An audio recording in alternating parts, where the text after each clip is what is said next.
আজ ময়মনসিংহে বাংলাদেশ জাতীয়তাবাদী তাঁতি দলের উত্তর জেলা শাখার পুরনো কমিটি বিলুপ্ত করে ২১ সদস্য বিশিষ্ট একটি নতুন আহ্বায়ক কমিটি ঘোষণা করা হয়েছে। দুপুরে ময়মনসিংহের বিএনপির কার্যালয়ে নবগঠিত কমিটির পরিচিতি সভা ও সাংগঠনিক গুরুত্বপূর্ণ আলোচনা অনুষ্ঠিত হয়। অনুষ্ঠানে সভাপতিত্ব করেন আনিসুর রহমান আরিফ, আহ্বায়ক, ময়মনসিংহ উত্তর জেলা তাঁতি দল। সঞ্চালনায় ছিলেন রনক আহমেদ আজিজুল, সদস্য সচিব। তিনি মিষ্টি ভাষায় পুরো অনুষ্ঠানটি পরিচালনা করেন। এই সভায় বক্তব্য রাখেন ময়মনসিংহ দক্ষিণ জেলা তাঁতি দলের সাবেক সাধারণ সম্পাদক জামাল উদ্দিন, দক্ষিণ জেলা তাঁতি দলের সভাপতি ডাক্তার রুহুল আমিন, ময়মনসিংহ মহানগর তাঁতি দলের সভাপতি ডাক্তার জাহাঙ্গীর আলম এবং কেন্দ্রীয় তাঁতি দলের সদস্য আবদুল্লাহ আল মামুন। উপস্থিত ছিলেন মহানগর ও সদর থানার নেতৃবৃন্দ।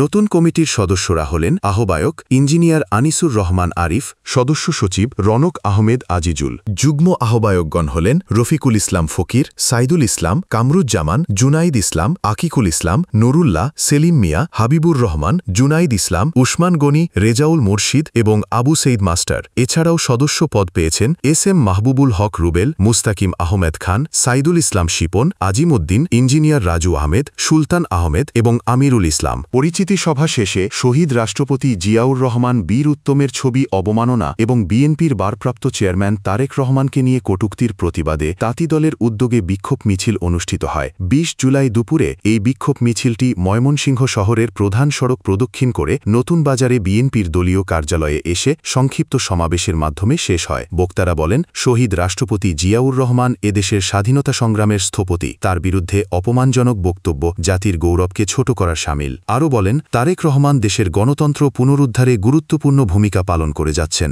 তার বিরুদ্ধে মিথ্যাচারের জবাব আসবে গণ আন্দোলনের মাধ্যমেই। ময়মনসিংহ উত্তর জেলা তাঁতি দলের নবগঠিত কমিটির আত্মপ্রকাশ বিএনপির স্থানীয় রাজনীতিতে নতুন গতির সঞ্চার করবে বলেই মনে করছেন বিশ্লেষকরা। আপনারা দেখছেন এই মাত্র টিভি, নির্ভরযোগ্য সংবাদ, আপোষহীন সত্য। আরও খবর পেতে সাবস্ক্রাইব করুন, লাইক ও শেয়ার দিয়ে পাশে থাকুন। ধন্যবাদ।